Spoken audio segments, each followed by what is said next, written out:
afternoon to in-house counsel from all across North America. Welcome to In-House Connect. My name is Shai Mahani. I'm the CEO and co-founder of In-House Connect, and I'm thrilled to have you here with us today. Thank you for spending your breakfast time or your lunch time with us, and special thanks to our fantastic sponsor, Pramata, and our wonderful presenters today.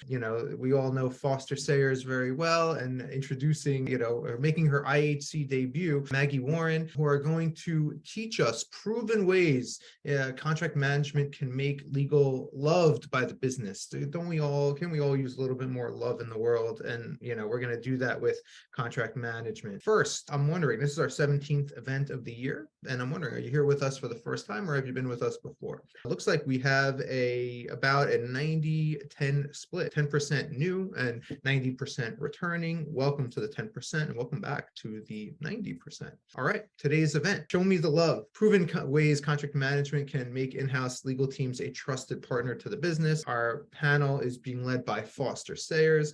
Foster is an experienced legal and business professional with experiences ranging from founding a company and raising capital to implementing best practices for leading private equity firms, Bain Capital and Vista Equity Partners. He joins Pramata from Vertafore, which is a Roper Technologies company, and where he was, in fact, a successful Pramata customer.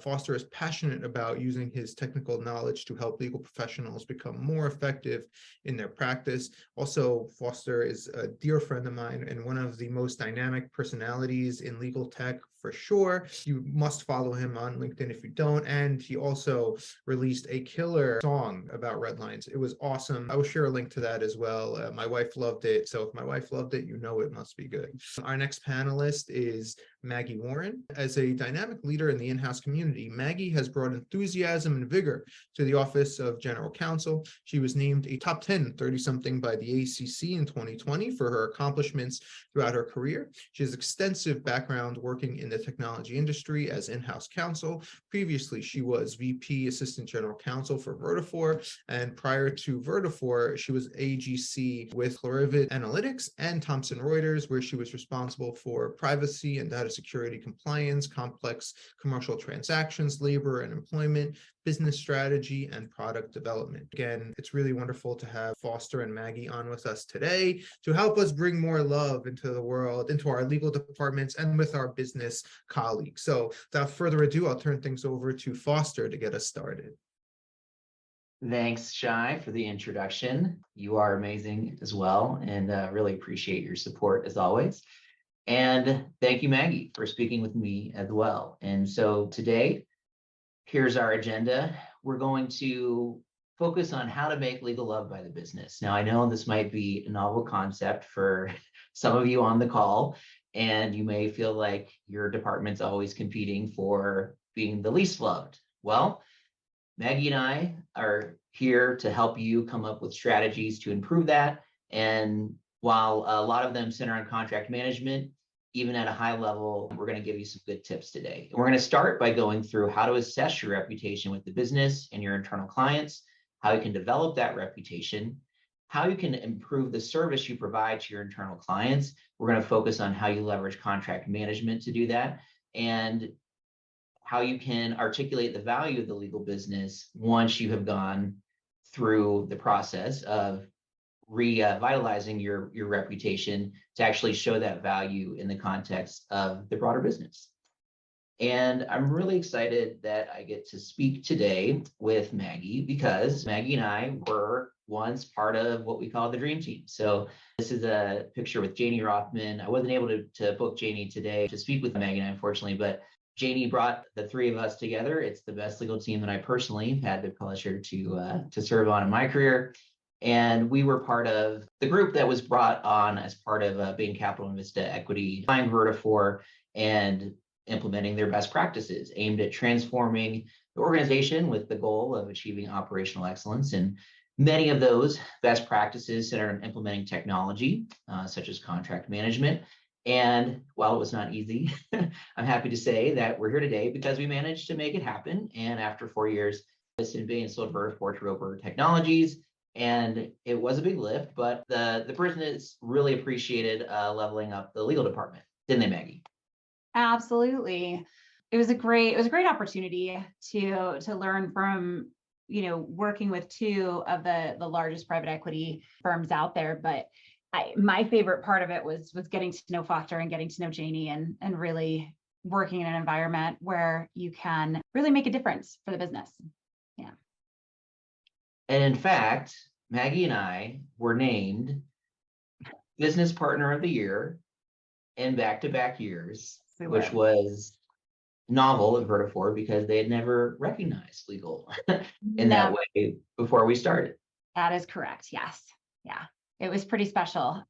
Foster actually won a couple awards the year that he won. And then the following year, we followed it up with another legal win with a second Business Partner of the Year. It was awesome.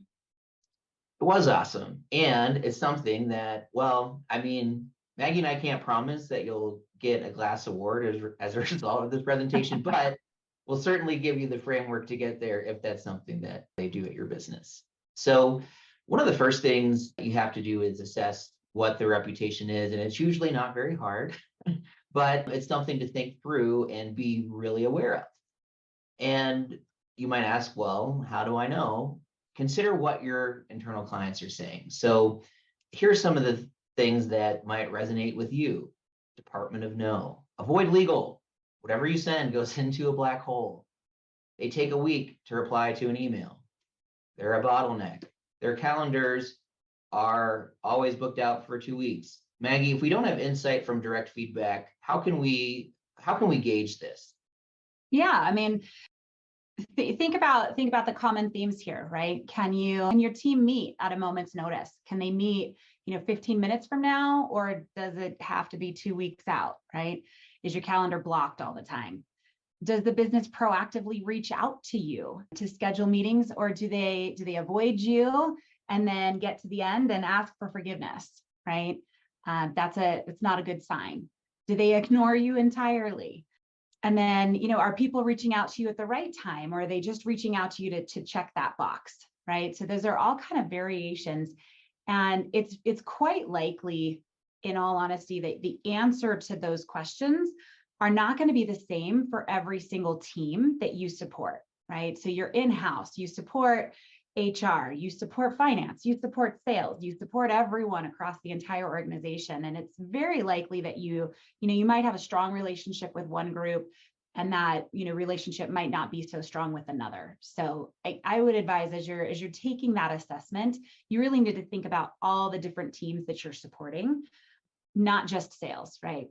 Even though they're our bread and butter. Yes, that is great advice, Maggie. And that's something that in legal, we often, especially when we're on smaller teams, find is that we play on all the teams, but we're not necessarily part of them. And so our reputation stands apart, but through working and partnering with them, we can improve it, which is where we're going to go next. But before I do, I would like to just get a sense of where people are at with their reputation that are attending today. And, I presented it in kind of a fun way to think through of it, at least if things are good. And I bring up the happy hour because Maggie and I were always invited to happy hour with sales. So it's always a good sign that you've got a good relationship when that's where you're at. But, that's not where we started. And that's not always where people are at. And so I'm curious to see where folks are at. Okay.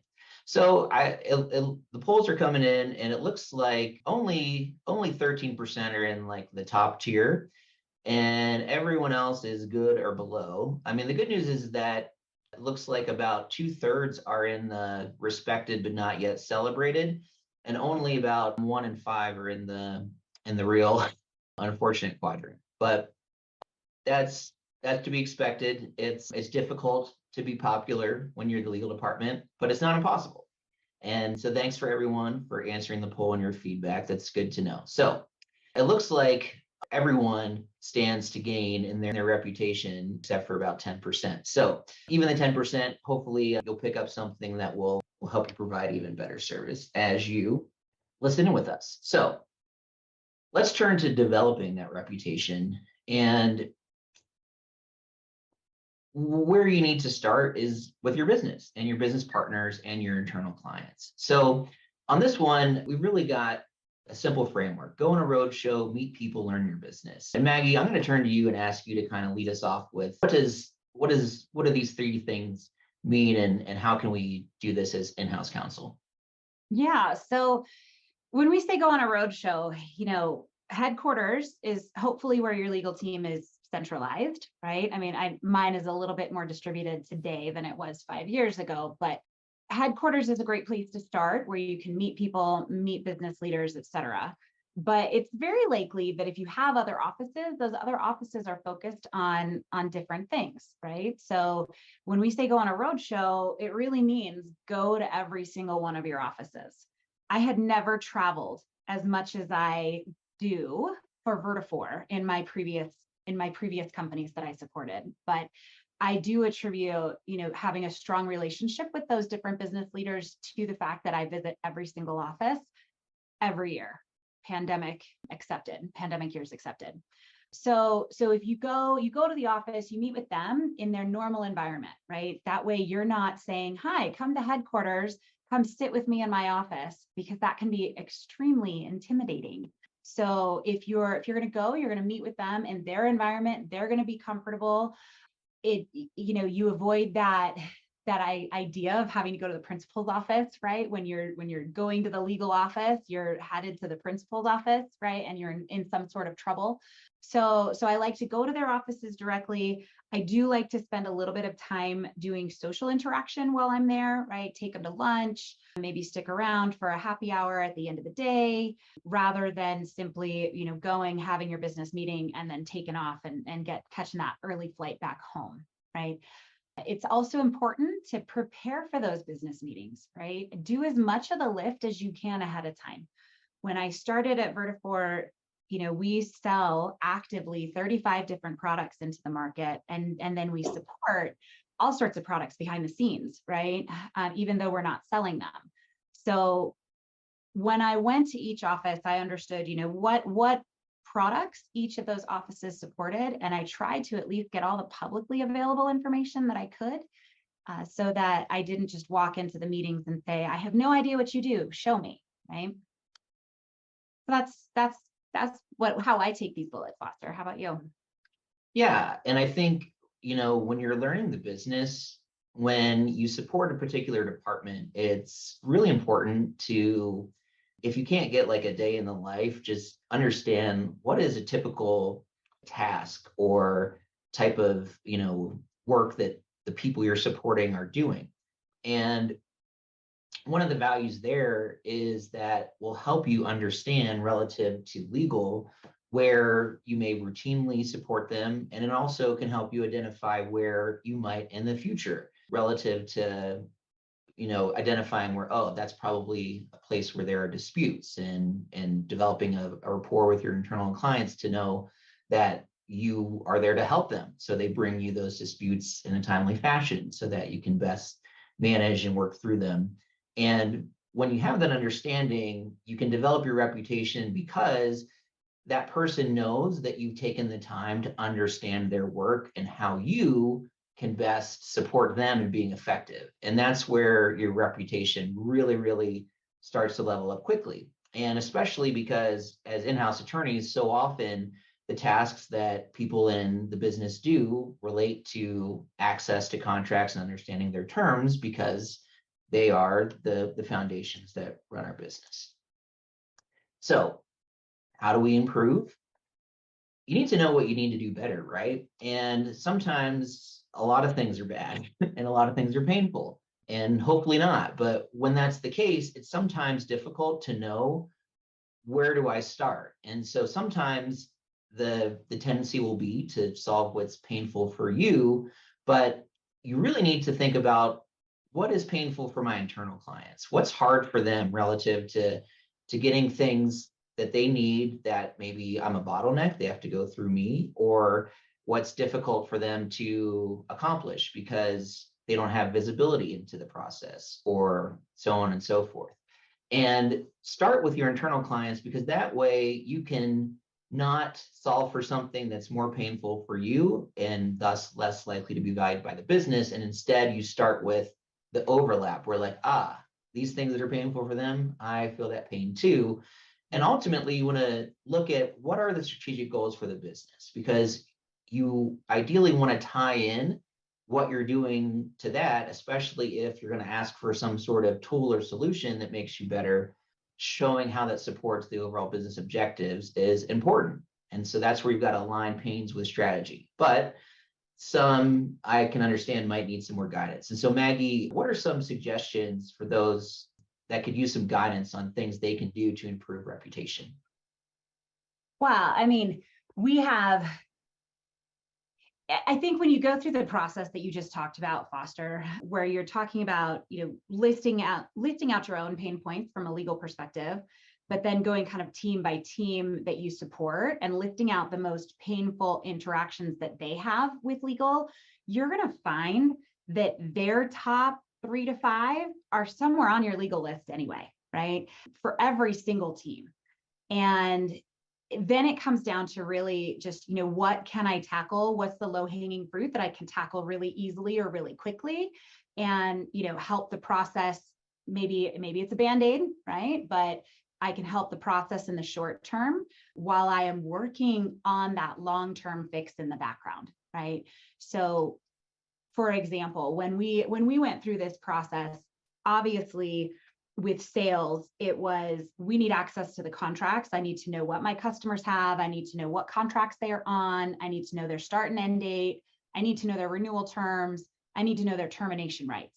And if I had all that detail at my fingertips, I wouldn't have to reach out to legal so much. And therefore I would be happier as a seller, right? So if you think about that, and then you go to the HR team, you think about their most painful points, right? They're actually going to line up in a very similar way, right? I need access to legal when I need access to legal. I need to understand the basics of law. I need to be updated on training on a regular basis. But really, I need to get legal advice without having to come to you for legal advice, right? With kind of the theme that we heard across every team. And finding solutions for certain teams is going to be a lot easier than it is for other teams, right? So when you think about sales, there's a very easy way with technology that you can support that. How do I get legal advice without having to actually talk to you in legal, right? That's a lot easier than it is with the HR team. There, we have to talk every day. But yeah, so I mean, that's how I would do it. I mean, that's how we did do it, right? We made the lists made the lists by team, found the common themes, and then said, where can we fix this with process versus where do we have to purchase technology to help us fix it with process? Yeah, and that's a great point, right? Where when you think about what about the process needs to improve and start there, then you can be really effective in making rapid improvements, because some of them really just do take some modifications and tweaks to your process. But also it really then supports your case for making an investment in technology where it makes sense to. And so with contracts being foundational to business operations, that's where improving the technology around contract management is a key way to bolster your reputation. So like Maggie was explaining with the sales team, essentially we democratized access to contracts and key terms so that they could get those answers when they needed them instead of waiting on legal to advise. So how do you leverage technology when changing your process isn't enough? And again, just as we just discussed, you want to have a solution that solves a mutual pain point and aligns with supporting the overall business objectives of the company. And so think about adoption before you select your solution, because your business stakeholders have to be ready, able, and willing to actually adopt the technology for it to be useful. This is something that is really important. And just as we discussed earlier, when you have a business strategy of, you always want to increase sales and revenue, then tying into that is always going to be a slam dunk, right, for improving your reputation. But the thing with technology is that you can get it wrong. And if you do, you can actually make your reputation worse and not better. And technology is something that Maggie and I did did a lot of evaluating and a lot of implementing, in that 5-year period at Vertafore, and it continues for both of us. Maggie, what are some things that you would advise people when they're looking to leverage technology in their legal departments and at their businesses? You got to do your due diligence up front, right? I think that is really key, right? I never so personally, for the legal team and across all of the other teams, I support the purchase of technology, right? So we never purchase any new technology without talking to other customers, right? I want to know, what my most important question when I talk to those other customers is, what do you know now, right? That you wish you had known at the beginning of all of this. No technology is ever going to be perfect, right? It's a tool that has been created to solve a problem for someone else, right? So you have to understand fully, what problem am I trying to solve for my organization? And does this tool actually solve my problems, not just the general problem that they're trying to solve for the industry, right? So I always talk to other customers.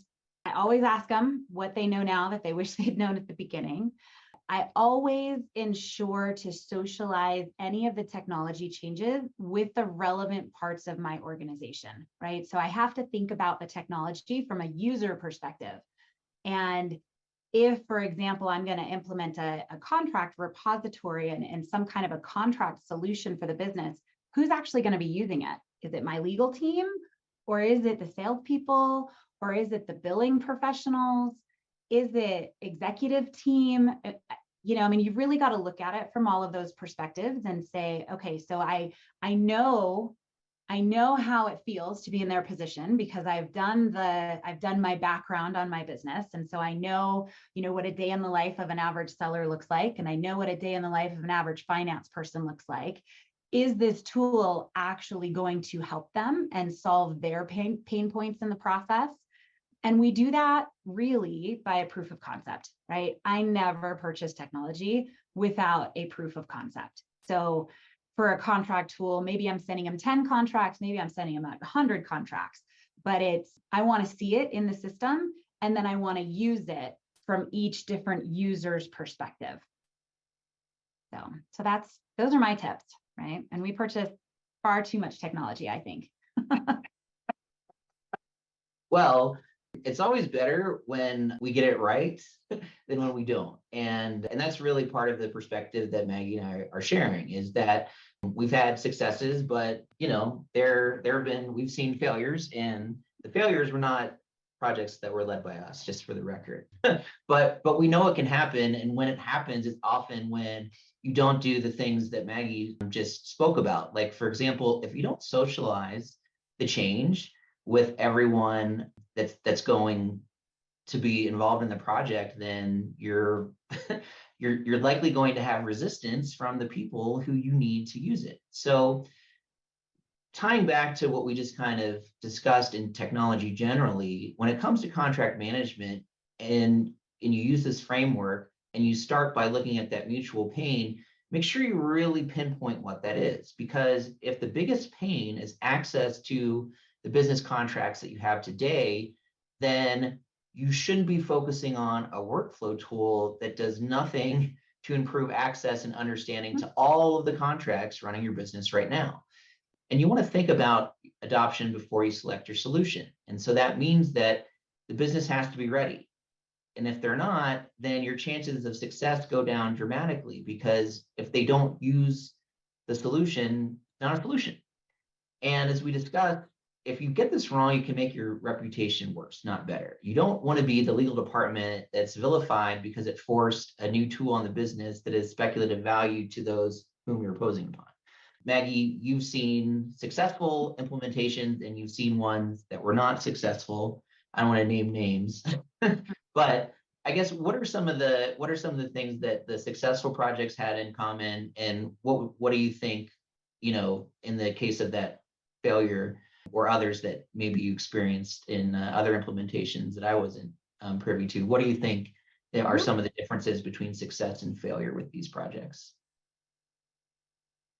identifying the problem. What problem is it that you're trying to fix, right? So, and the common thread that I've seen in every failure of technology implementations or failure of technology purchases in general comes back to, what is the problem that I'm trying to fix and who am I trying to fix it for, right? So if you get those two answers wrong at the beginning, you're going to have a failed implementation, you're going to have failed technology, right? And this goes back to a question that I saw in the chat, right? Where, we're all dealing with limited teams. Trust me, I know that one. Contract process can take way too long. I also know that one. How do you make that better? That's a problem that you are trying to solve for if you're going to be purchasing technology to help you with that problem. I did, right? That's how I helped solve that problem for our teams. When Foster and I were working together, that's what we did together, right? It was technology that was able to support that. But I think we should come back to this problem at the end, because I don't want to get sidetracked and go down the rabbit hole on this particular slide, but I definitely want to answer that question because I do think it's key, and I think it's one that we all face. I agree. That is a whole thing to unpack, and we will spend time on that coming up. But before we do, I wanted to get a sense of the industry that folks here are representing, because that'll be useful to make sure that as we go through and get into the weeds a little bit about how we can approach this to be successful, that we ensure that we're being comprehensive in our examples. And we've got a really great distribution of folks in various industries. Looks like about a third are in technology, and then there's about, between, looks like the next biggest is healthcare, pharma, and medical device, and then there's between 5 to 10% in kind of all of these other industries. So it's a nice diverse crowd here today, which is always really nice to see. So with that in mind, let's talk about adoption. Mm-hmm. So just as we were just talking, right? There's a lot that goes into thinking through contract management, and we will kind of bump this back up to that higher level, and Maggie will kind of cover ways to think through that on the slide after this one.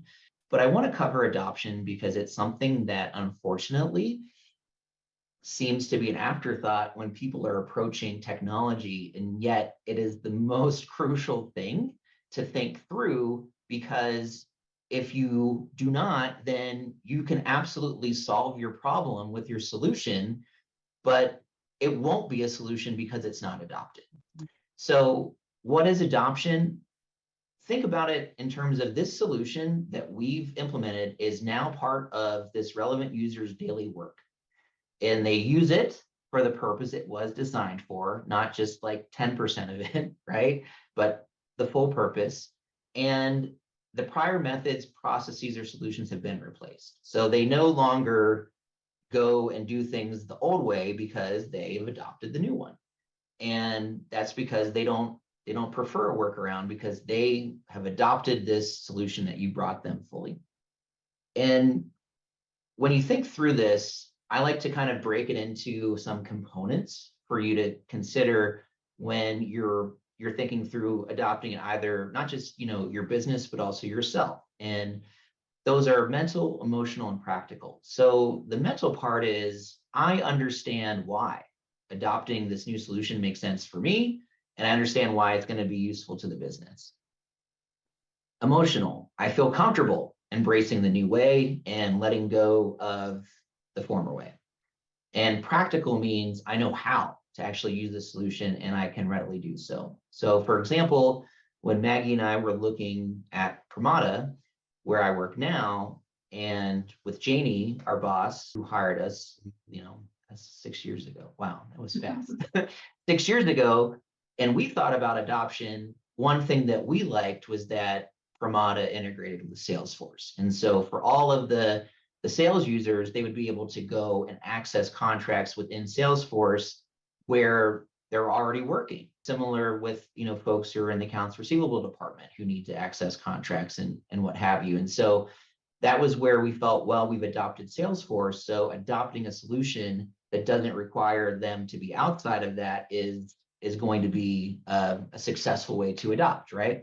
Mm-hmm. Now, there are a lot of things when you're looking to plan for what you want to do with contract management. And that's what Maggie was referencing in the question in the chat. And so I'm going to flip it to Maggie, who's going to talk about some key planning tips just to kind of have top of mind as you approach this topic before we get into an open Q&A.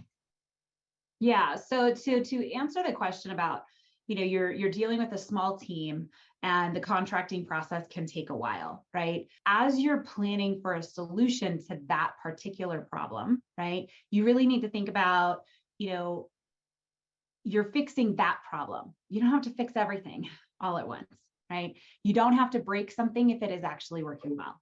You can actually limit the amount of change management that you have going on, right? You can focus on the quick wins, again, that you might be putting, a small Band-Aid on something for the short term, just while you're fixing it in the long term, right? And then you need to avoid creating a problem about the entire contracting process, right?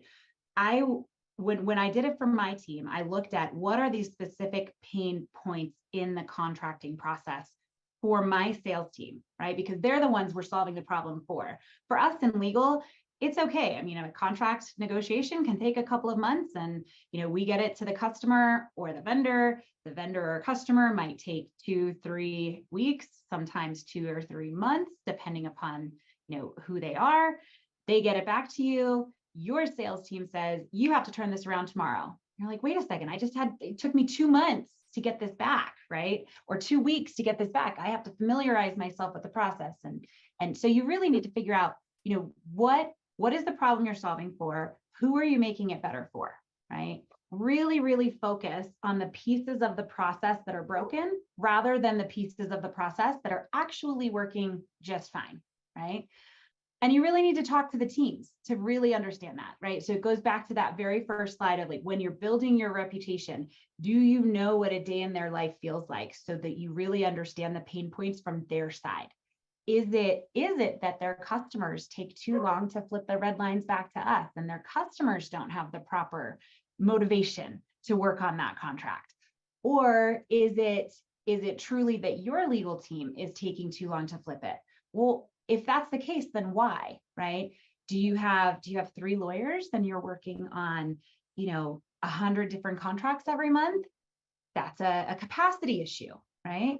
Or is it that you have 3 lawyers and you're working on 20 contracts a month, but you're distracted from doing the true legal work because you're pulling contracts and you're giving basic general advice on, termination rights for a customer, or you're giving basic general advice on when their term started and when does it renew, right? So it's really all about, focusing on what is the actual problem you're trying to solve, and then working on those pieces that are broken, right? So for us, for example, a whole contract lifecycle management tool was way too robust and way too much for us, right? I don't want to work in some other tool. Email is fine. We have a limited number of contracts. We can handle it there, right? So again, you don't want to fix something that's not broken. How about you, Foster? That's right. And I think that's why the last point here is that you are the expert on you. So you know what works at your organization and what doesn't, and what you most want to improve. And so when you look at contract management, don't start opening up discussion on things that you didn't set out to, and ending up creating a much heavier lift to improve, because you ended up problematizing everything, even though you started out focused on just trying to be better at this particular thing, right? And that's something that I think is easy to do when you're trying to improve. But again, that's why also the point here is that you can limit the amount of change management. The more changes that you introduce into your contracting process at one time, the harder it is to manage. And so that's also why, the first point is you don't have to be better at everything all at once, right? You can get better at, say, automating the filing and storage of your existing contracts and democratizing that access before you start looking at ways to accelerate your actual contracting velocity. So keep in mind, because everyone will is ready and willing to tell you how to do things, but remember, you're the expert on you. So I want to make sure that we cover this because it's something that I feel everyone in legal has to confront, which is this perception that you're, a cost center. So how do you demonstrate value that legal provides to the business? And, this is something that even if you have a good reputation, it's still important to show that business value because again, we have this cost center perception that we're always dealing with. So when you align the business strategy and you position yourself to then share in credit for achieving those goals, right? So when you provide the business with critical data to authorize its strategic plan to say move its customers who have been renewing with it for years and years on 12-month agreements to actually move them to identify who they are and then move them on to 36-month or 60-month agreements so that you lock in that revenue and have better certainty for your business and you're part of that strategic plan.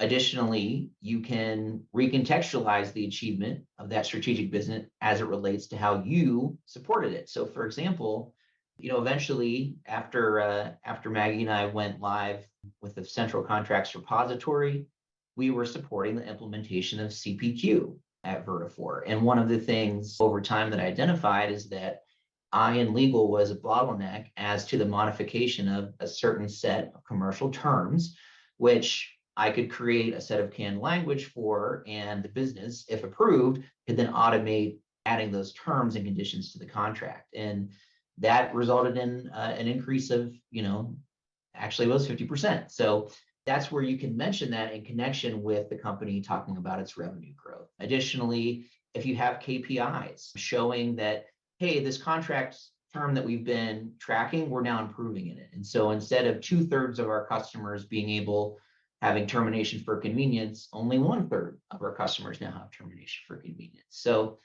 these are just ideas that I want people to have in their heads because it's a constant struggle, right? It's something that we all have to confront. Maggie, what are some other ways besides what we've covered here that you can share and how we can show business value as a legal department? Yeah, so I think the most important thing is to be, if you're talking about sales, supporting your sales team specifically, you're the closer, right? You're the one that goes in and finalizes the terms and closes the deal, right? And you should be known as that within the business. And don't be hesitant and don't be afraid to remind your sellers of that. Like, I'm here to get your deal closed. Let's work together, right? You can also show the value in the negative, right? In terms of negative, when you're talking about what you've prevented from coming to the business and what kind of distractions have you prevented the business from having. And I think that's really, really important, especially as you're talking about the non-sales team, right? You're really talking about what risks have I prevented becoming a reality in my business? And when those risks actually do become a reality, what distractions have I kept from, the large corpus of the business teams that you're supporting? That's right. And, sometimes it takes a crisis to show business value. And I'm sure a lot of folks have the Silicon Valley Bank failure top of mind because it's been very prominent in the news. And that was a situation where, I wanted to be mindful of Pramata's customers and make sure that we didn't impact anyone who was on auto pay in terms of taking funds that would impact their ability to make payroll. And this was obviously before, I had learned that there was going to be the bailout. And so that's something where you never know what crisis might come up, but when you can have the ability to say, show here's every contract where this is a concern very quickly, then there's really, just as far as your imagination can take you in terms of ways that you can show business value when you have a particular crisis that arises. So we're going to bring this home and make sure that we have some time left for Q&A. But before I get into that, I just want to do the promo slide so that you guys know how Pramata can help you. And you should first of all know that Pramata is laser focused on helping you drive that strategic measurable value for your business. So it's not just going to be a solution that's viewed as a tool for legal that only helps legal. And you should know that we're really the only partner out there that handles the heavy lifting. This is something that we understand small legal teams, they don't have time for. When you saw at the beginning slide, those were 3 attorneys, Janie, Maggie, and myself. And so we needed a partner that was going to do the heavy lifting. And it's again about elevating your strategic impact, because we'll help you align those contract management goals with your strategic business. And that's why we've made this partnership between legal and the business the center of our universe. We know that for legal to shine and for contract management to be valued, it has to have a nexus between legal and the business and the strategy. And that's what we like to do. And I'm here to help you be contract MVP. So with that, I'm going to say thank you to my amazing partner, Maggie. She's a genius. She's awesome, great person, and I appreciate her so much. And now I'm going to open it up and we'll start the fun part of Q&A. Yeah, awesome. So thank you, Foster and Maggie, for, a great presentation. Foster, I direct you to look in the chat. Some great discussion going on about, again, generating more love for the legal. In particular, a good friend of mine, Katie, is looking for advice. She feels like she's the bottleneck. She gets a lot of contracts across her desk. She's a small legal team. She's part of a small legal team, and there's just so much going on. She doesn't want to be the bottleneck. She wants some advice on how to, manage expectations and, other ways of making a case, I guess, for either contract management or more resources. Any advice for Katie and general ideas about those topics in general, Foster and Maggie? I'll start, and Maggie's certainly welcome to fill in after. So I will say that I do have a guide for how to make the case for contract management internally. And I will be sure to get that to you one way or another. But to answer it immediately for the benefit of everyone, I would say that one thing you can do is keep a journal. And in this journal, what I want you to do is just keep track of every time that there was a contract related issue that that if you had a contract management system, it would not have happened. So what are examples of that? Well, we just renewed a subscription for a tool that no one is using, and it costs $20,000 a year. And the first time that we avoid that, because we have a contract management system, it's going to pay for itself. You could document the times that you're getting escalations, right? So with respect to with Pramata, we don't have the super robust, complicated workflows, but we do have a tool for just tracking, like, legal has this and where it is, like whether they've opened the case and where they are with it. Because right, I think all of us have likely had the annoying experience of, instead of the person who we're supporting in the business checking in with us, they ask their manager to ask our manager to ask us the data, right? And every time that happens, document that, because what does that equate to? It equates to an interruption in you getting your work done, right? And that impacts the overall velocity. Whereas if you had a tool where they could just look and see if it's being worked on or the status, then that saves that interaction. Maggie, what are your thoughts here? Yeah, the transparency is key, right? In that situation, it really is.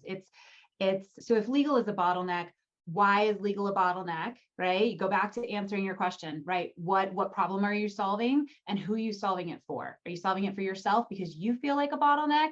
That is different from handling it. That is different from you being labeled as a bottleneck by a specific team, right? So if you're labeled as a bottleneck by a specific team, why is that, right? Is it really taking you a month? That's a capacity issue and you need to take that back up to your CEO, right? Is it because you're distracted because you're answering too many of these smaller, lower level questions that could be answered if they had a tool with metrics and different data points available at their fingertips, right? I mean, that's the solution that I think is fairly universal to every in-house team that I have been a part of, that if my sellers and my billing professional each had access to all of the contracts without asking me, and they had access to answers to very specific questions. What is the renewal term? When does it renew? Is it automatic? What are the termination rights? What are the basic questions that your teams are asking you on a regular, right? If you could have those all readily available through a contract management system, how much time would that save? And would that then solve the problem over on the other side that, it's taking me a month to flip some red lines around because I'm no longer distracted by all of those questions, right? That's where I would focus when you're talking about sales specifically. Now, Go ahead, Foster. Yeah, I wanted to just looking at the chat, the people are getting really deep in conversation around like, how do I get a budget for this, right? Which is tough. And I think that is something people really have to think through. So where I would start there is one, first understand generally like what is the requisition process at my company. So if I want to request spend, how does that generally work? And then what you want to find out is who in my department is our workbook owner. So if your company has FP&A, so financial planning and analysis function, then someone in there will know like this is the workbook for your department, and this is the budget, right, that we have. And so first, knowing what the requisition process is, and then reaching out to FP&A to find out like what kind of budget do we have, and if we don't have a budget, what are the pathways for me to get one? Because even if there's not budget in legal for a tool, if you create a relationship with whoever owns FP&A that influences your department, right? They may be aware of general funds or other things where they might pull from this. And that's where if you're effective at tying your project to the strategic strategic objectives of the business, then that's where you can then make a justification to pull from other departments' budgets if you don't have it yourself. For example, if they want to grow revenue by 20% and keep legal flat, well, then you need to say, well, look, we're not going to add another attorney, fine, but we need something that gives legal time back. And we would like that to be in the form of, say, solution like Pramata, where it digitizes all the contracts and people can look them up and get access to their key terms without taking up my time. So I will then have more time to work on the more deals that we need me to work on to grow revenue by 20%. Any other tips there you want to talk about budgeting, Maggie? Because you've got a lot of insight into budget and that kind of stuff. Yeah, so you need to understand your business and your procurement process, right? In the private equity world, it's all about hitting your budget. In a publicly traded company, you can usually adjust your budget multiple times throughout the year. And so, there's slight nuances. So you really need to understand your own business, right? So do you have budget at one time of the year and I got one shot and that's the money I'm going to get for the next 12 months? Or do I have a process where I might be able to have access to some funds throughout the year? So you need to figure out that process first. Second, you need to think about, all of those tips that we said before you purchase something. You want to go through all of these steps, right? So you're going to have to socialize it. You're going to have to figure out the problem you're solving. You're going to have to run a proof of concept.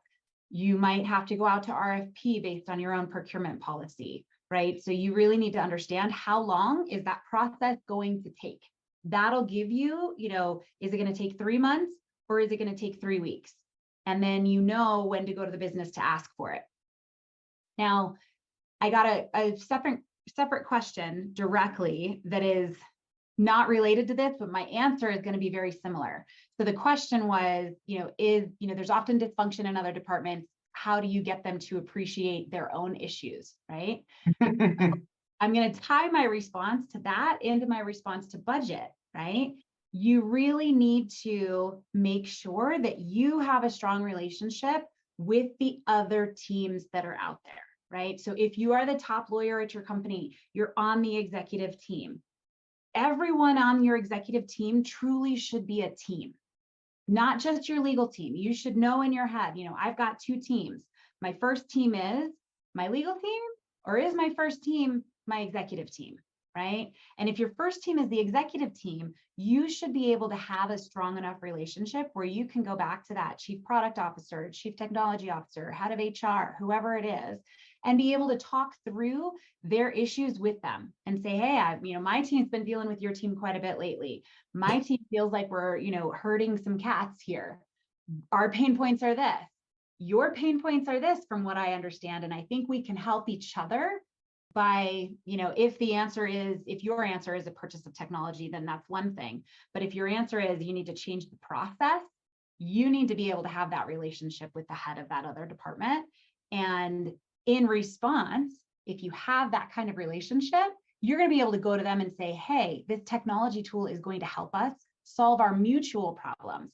I need you to be my ally when I go to the CEO and I present my business case for this. Are you willing to do that? Right.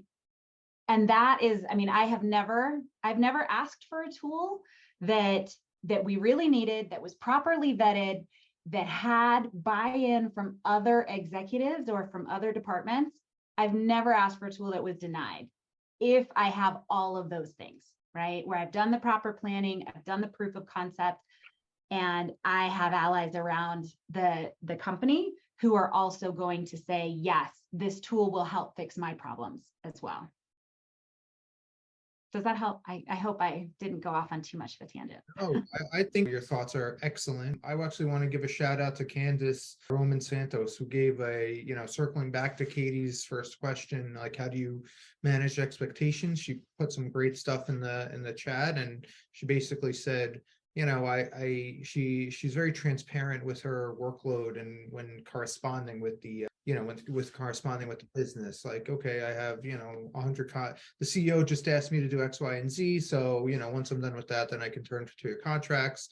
I think being more proactive with the timeline is a good move generally, but there's lots of great suggestions and ideas expressed on this program. I'll share one, and then folks, if you have more questions, this is, I guess, the last call. We'll break in a bit, but I heard this great idea from a GC named Jason Weintraub from last week's presentation. And what he does is he has, and this is all to build a business case for a CLM. He has like a notebook or a list or whatever. He'll write down every time legal has saved, money on something contracts related. So, spotting an error in a contract, or getting out of a contract, or whatever. There's a lot of ways it can shake out, but isolate those incidents where the legal team has saved money. So we can generate more love with between legal and the business. We can justify ourselves as not a cost center but a profit center,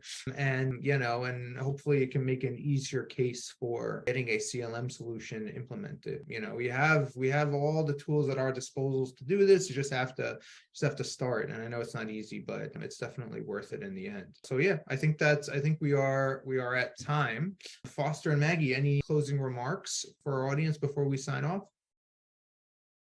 Thank you, Maggie. You're awesome. I love you. And everyone, if you need help, please reach out, because it can be so much better. Yeah, absolutely. I would just echo that, right? If you enjoyed the conversation, if you have continuing questions, I'm on LinkedIn. You're welcome to reach out to me directly. I know Foster has the same open door policy, right? So if there's anything that we can shed any more light on, or just help you kind of talk through a problem, happy to help. Awesome. Thank you so much, Maggie and Foster. This was an excellent program.